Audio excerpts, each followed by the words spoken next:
We start tonight in Brampton, where the death toll has risen to 3 in a house fire after the discovery of remains in a burnt-out home. At CP24, Steve Ryan joins us live from the scene with the latest. Steve.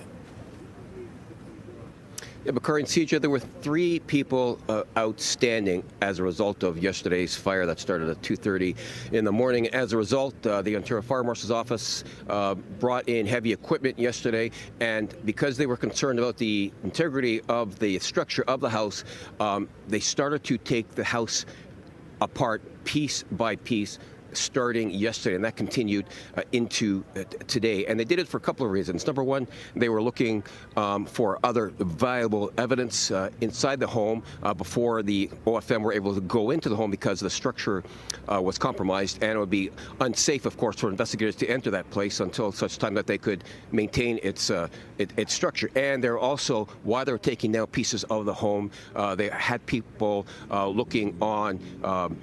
looking to see if they could see any evidence of any other people in the home as the pieces were being removed. And we did hear today, Constable Tyler Bell from Peel Regional Police told us at 2:30 that they did discover the remains of an adult inside of the home. So that makes 3 now that are deceased as a result, and 2 people remain outstanding. Now, there is a pause in the search right now, and that's because anytime there's a death, typically outside of a hospital, the coroner needs to attend, not only pronounce death, but then sign the warrant to have the remains taken to the morgue, where a pathologist will then conduct an autopsy to determine the cause of death. So that's what's going on right now. I do believe that the coroner is on scene, and once that certificate warrant is signed, then the remains will be removed, and then they may continue with the search tonight or wait until tomorrow once they have more daylight. Now, earlier on, we did hear from the Ontario Fire Marshal's office. We heard from Peel Police, and we heard from Brampton Fire as well. And here's more from the 3 of them. Let's listen.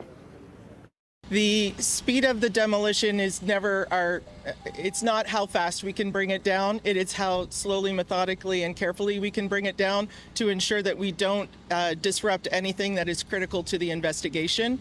So to provide a timeline on how long it will take is not available.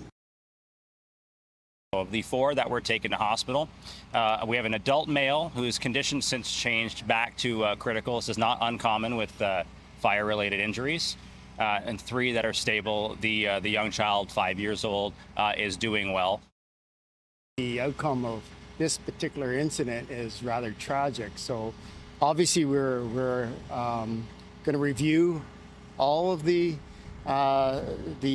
documents that we have related to any other registered licenses for any other residents, and we'll continue to work towards ensuring compliance. Police told us earlier that they believed 11 people lived in this semi-detached home, 2 in the basement, and a multi-generational family, 9 that lived on the main floor. 3 are now deceased, and 4 are in hospital, and sadly, there are still 2 unaccounted for.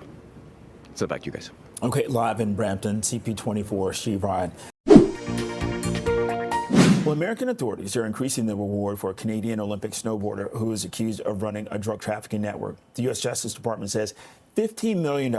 That is now being offered for the information that leads to Ryan Wedding's arrest. That's up from $10 million. Wedding is alleged to be the head of a narcotics empire that transports cocaine across Colombia, Mexico, the U.S., and Canada. So the decision to raise the reward comes after a new indictment was unsealed that accuses Wedding of ordering the murder of a key witness in the case against him. Protecting federal witnesses from retaliation is core to the department's mission. It's about individual safety, but more, it's about protecting the rule of law itself. And for those of you out there that have any information on Ryan Wedding, now is the time to speak up. Now is the time to help us. This FBI has always engaged the public around the world for their assistance in bringing some of the world's most dangerous criminals and terrorists to justice. And we are doing so again today. He will not evade justice. He will not evade our capture. He will not evade arrest, and he will not evade prosecution. RCMP Commissioner Mike Duhem says that several Canadians tied to Wedding's organization were taken into custody yesterday. The 7 Canadians were arrested in the province of Quebec, some in Ontario, some in Alberta. We still have eyes on another person. but they are being charged conspiracy to commit murder, trafficking, as I listed earlier, conspiracy, drug trafficking, and murder as well. Officials believe that Wedding is living in Mexico and is being protected by a powerful drug cartel. You have a sex offender and he's living next door down the street and you have a bunch of kids, you want to know about it. So we're going to make sure the sex offender registry is out there public. And sure, we're probably going to get shot down from the courts again, but I'll use every single tool to make sure we protect the victims over the sex offenders. It's a no-brainer. I'll use the notwithstanding clause in a heartbeat. If the courts, again, it's like the Supreme Court, a week ago, 2 weeks ago, said that sex offenders that push child pornography out should not get a mandatory 1-year sentence. Like, what is the Supreme Court thinking? Who are you in favor with? A bunch of diddlers that are out there pushing child porn and hanging out in neighborhoods and trying to track down young children? Or do you protect the victims? And unfortunately, the Supreme Court has chose to protect these nasty criminals, and just, they make me sick. I'd throw these child pornography people, I'd throw them in jail, throw away the key, they can rot in there, because nothing's more important to protect our communities, protect them from people like these. I can't even put the word out there. They're a bunch of diddlers. I can't stand them. They make me sick. And they need to go to jail, and that's it. And I'll do everything I can to make sure communities around Ontario know if there's a sex offender living next door or living by a school, they shouldn't even be out. They should be in jail. Let them rot in there. I can't stand those guys. They make me sick. That's part of the investigation, Bakari. It's going to be a very specific investigation. They need to pinpoint exactly what happened. And the fact of the matter is, the homicide squad and its investigators work based on facts, not based on suspicions. And so I was asking Detective Sergeant Trevor Grieve why he thought an 84-year-old woman would be targeted in her home. And he said, yeah, it's incredibly bizarre, but he did say this was a targeted, suspected arson. Let me show you what the home looks like. We have the Ontario Fire Marshal's office, who's here along with investigators with Toronto Police Forensics and Fire, and they're really trying to piece all of this together. But her name is Giovanna Ballestrieri. She is 84 years old. She lived here at this home by herself, had lived here originally with her spouse for about 20 years or so, Bakari and Phil. I'm told she's got 2 children, 2 sons who live in the United States, and now they're going to be tasked with coming home to grieve the death of their mother. We heard from a rabbi from the Yorkville Jewish Center, and he knew Giovanna. And here's his reaction when we told him that police had actually identified her as the victim in this fire. She would always stop and, how are you, Rabbi? How's it going? How's life? And I would say, how are you always so full of energy? And she would comment, I'm 80-something years old. I never knew the exact age. And I would say, wow, it's amazing that you're so full of energy, so full of life. And she was with a very thick, beautiful Italian accent and always just very, very bubbly, and she would walk by, I would say, I would see her at least weekly. Wow. Yeah, a beautiful woman. And so neighbors, they're just absolutely dismayed by what has happened here. I spoke with both actually next door neighbors. One of them telling me that he was, at home in bed with his spouse when he started to smell smoke and started to hear windows shattering. He ran outside. He saw the fire and tried to get in through Giovanna's front door, saying there was just too much smoke. He couldn't get in. Once first responders managed to get in, he called 911, by the way. They went upstairs. They found her on the 2nd floor, and that's when she was brought out, transported to hospital, where she has since died from her injuries. And now police are trying to figure out who is responsible for this. Police said they've obtained a video that one of the neighbors' homes captured. That video shows a single person in dark clothing on the east side of the home, I'm told.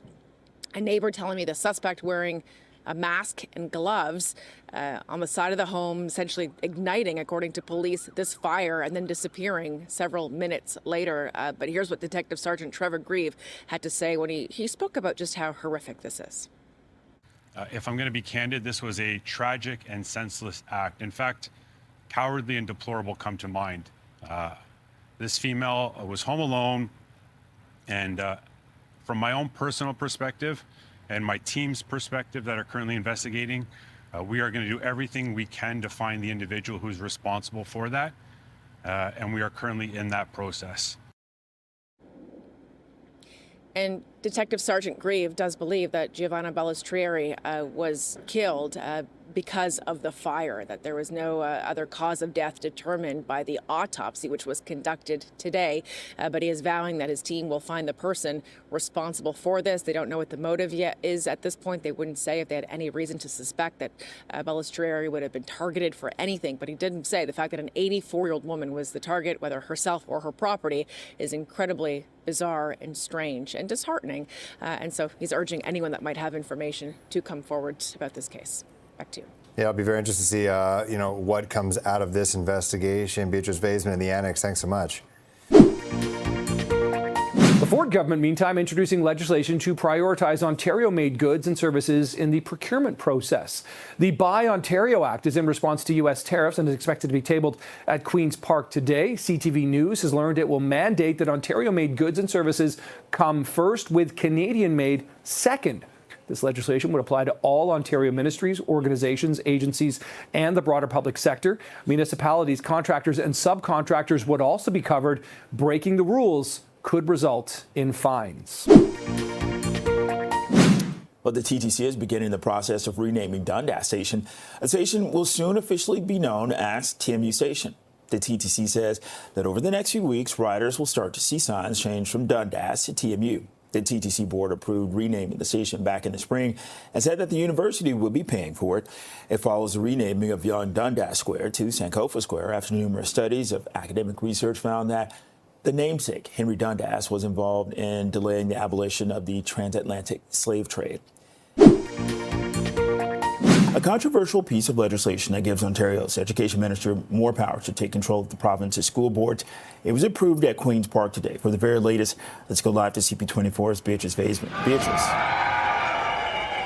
Bakari, the vote for Bill 33 passed 74-40, so it'll now go into royal assent to be written into law. But it is a controversial bill. As you mentioned, we're now live outside of Queen's Park, where there's a demonstration that's now underway. Let's quickly just give our viewers a live look. There are hundreds of education union members, education workers who are here. Certainly they oppose Bill 33, and we're going to find out why. I just met Ed Arvelin here. He's an OPSU regional vice president. Tell me, Ed, what do you oppose about Bill 33? Why are you here today? It's taking away the trustees' power to access and see what they're doing and making backroom deals. So when we have trustees in there, their accountability, right? So when they come and take that power away from us, they take away democracy. So there was a reason why they did that. And we've heard from school systems that as soon as those trustees were taken away, deals have started happening with partners that went in there. And you know what?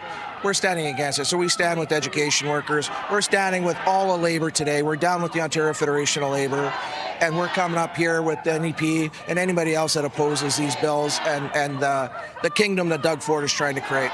The education minister says he's doing this because there are boards across the province that are in shambles. He pointed to one up in Parry Sound where he says kids are essentially learning in a half demolished high school. So why not step in? Is it better to leave kids in that position? What do you say to that, Ed? It's easy to say cliches. Show us the stats, show us the numbers, give us the proof, because you know what? It's easy to find a podium and shout out cliches and things are happening. I haven't seen it. Talk to any one of our education frontline workers. The system doesn't need help. It needs funding. It needs swapper supports, and it needs to have that first before before anything else. So our education workers, we're standing united with everybody. So if Ford wants to spout stuff off, come talk to us. Come to talk to the frontline workers, from all unions, and they'll tell you exactly what's needed with the system, right? Not the politicians on behind desks or podiums. Yeah, we heard from opposition leaders that they believe this is all the Premier and the Education Minister's fault, that they're not funding properly education, and that maybe if they were, we wouldn't be kind of in this situation where, as the minister says, some of these boards have gone off the rails. But what about the trustees at some of these school boards that have spent thousands of dollars, trips to Italy, art, a hotel room to watch the Blue Jays that costs thousands of dollars? How do you square that, Ed? Accountability. If there's mechanisms that are happening, there's things that are happening, the accountability, and do it through policy, do it through those tables where you can make the change so it's accountable, it's transparent, and things are being done, right? And if people need to be accountable, make them accountable. But you know what? Having those systems in place, and not just the yes people, those trustees will then make it accountable, and the board will be responsible, and then they're responsible every 2 year or whatever term they have to get reelected, right? So that's what I stand with that.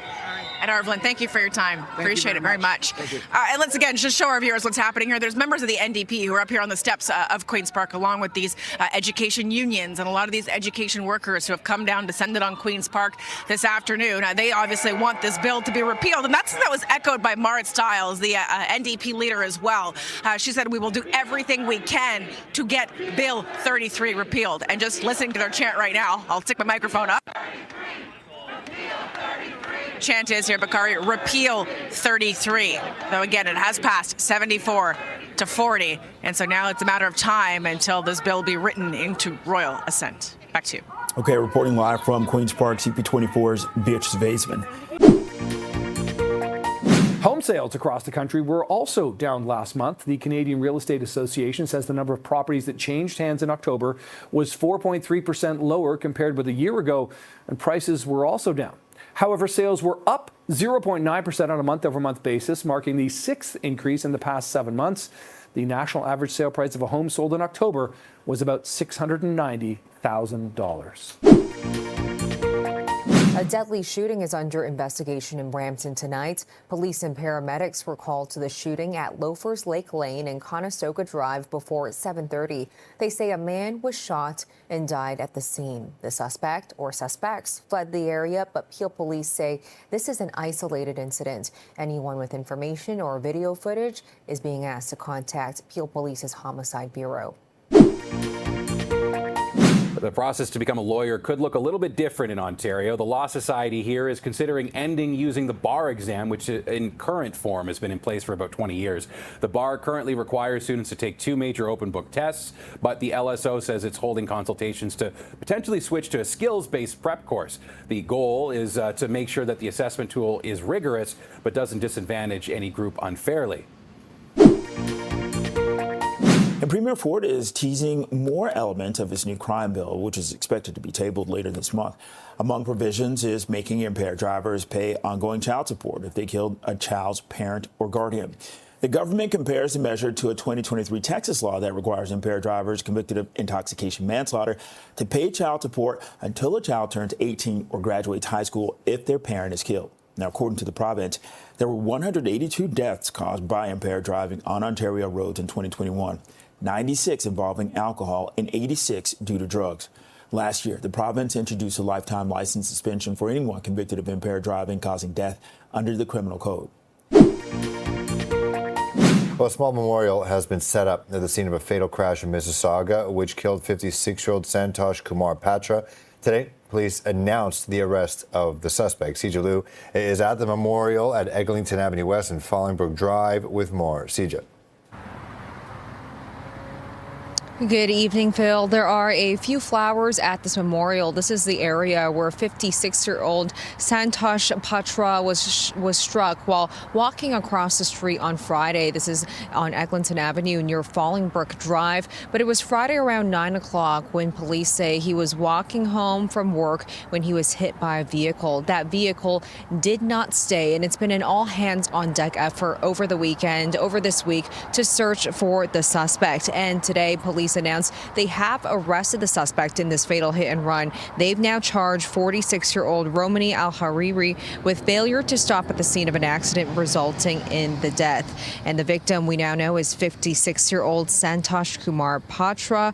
He was a father. His family describes him as a family-oriented, kind man who loved sharing stories and was known to strike up a conversation with anyone he knows. Now, in this case, police say the driver who hit this man didn't stop at all. He didn't stop to check on him and simply took off. And what really stood out to investigators was surveillance video that shows the suspect removing their license plate and then hiding it in their trunk before driving off. Officers say this is quite damning evidence and it's not a good look for the suspect. Here's more from Peel Police. It's not a good look for the accused. It shows an intent to conceal their identity or at least make themselves harder to identify from police. So they're going to have some explaining to do for sure. That's outside of our realm of involvement, but we will gather all the evidence we can, including that damning footage of him, and present it in court. And well, we're pretty confident we've got a very good case here. And police also say the car that he was driving was a silver Mini Cooper. But police also reminding people that in situations like this, try to remember the human side of it. So a lot of times it's not the driver's fault for the collision, but it's important that people stay on scene because it can be a life or death situation, whether or not they can get help there in time. In this case, the driver did not stay and has now been arrested and charged. And police thanking the public for their help because this was in a situation where the suspect turned themselves in. Police saying this was really a collaborative effort. They got tips from people and they're thanking them for that. And they say it's one step towards getting some justice for the family. I'll send it back to you for now. Yeah, despicable, vile. There are all kinds of adjectives that you can use to describe this alleged behavior by these two accused, whose pictures you see behind me. I'm going to call in Deputy Wilkie to join us. Sir, thank you for your time. Great work by your officers and the officers around the GTA. Briefly, can you just describe what transpired and how we got to this point? Sure. First of all, thank you for being here and helping us to advance this investigation and to appeal for additional victims. In September of this year, our investigative team learned of thefts from niches and mausoleums. Basically, mementos and keepsakes of loved ones. And so once we began that investigation, we learned of a total of 8 locations throughout the Halton region, Niagara, Hamilton, and Toronto. As a result, we were able to identify accused parties, and we located them in November in a hotel in Niagara Falls. As a result of our collaboration with those partnering agencies, the Niagara Regional Police Service, we were able to arrest 2 parties and seize, as you can see, a number of pieces of jewelry and keepsakes that belong to those who have passed. Can you describe how these people gained access to these mausoleums? And there's some 3 charges of indignity to a dead body. Without getting too graphic with the details, can you describe how those charges came to light as well? So unfortunately, in some cases, you can just simply walk into a mausoleum and have access. And if there's nobody present, you can use tools to break into the niches and access the valuable items. We did learn, too, that, and this is quite disrespectful, in that the accused parties would pose as grieving family members to access the mausoleum. And then once inside and left alone, they used tools to, again, to crack into the niches and steal the items. We have laid charges for indignity to a dead body in 3 instances. That's in relation to them accessing urns and dumping the ashes of loved ones, which we have not recovered. Listening to your press conference, aside from the uniform, put the uniform aside, I could feel the emotion when you were talking about this. How do you square this? Like, what are your thoughts on what these accusations are like? From a personal standpoint, this is a disgusting crime. I mean, we deal with the lowest of the low at times. And when you talk about homicides and sexual assaults and people who are human trafficked, like these are terrible crimes. This is something that just takes a different level because you're talking about places that are sacred. They're one for peace and remembrance. And I think when you place a loved one in a mausoleum or a niche, you believe that they're going to be safe and peaceful. And to have that space violated, it's so disrespectful. And I can only tell you, I'm so very proud of our investigative team, their compassion, their professionalism in dealing with the families, and their deliberate investigative tenacity to continue to identify these suspects and ultimately lay charges against them.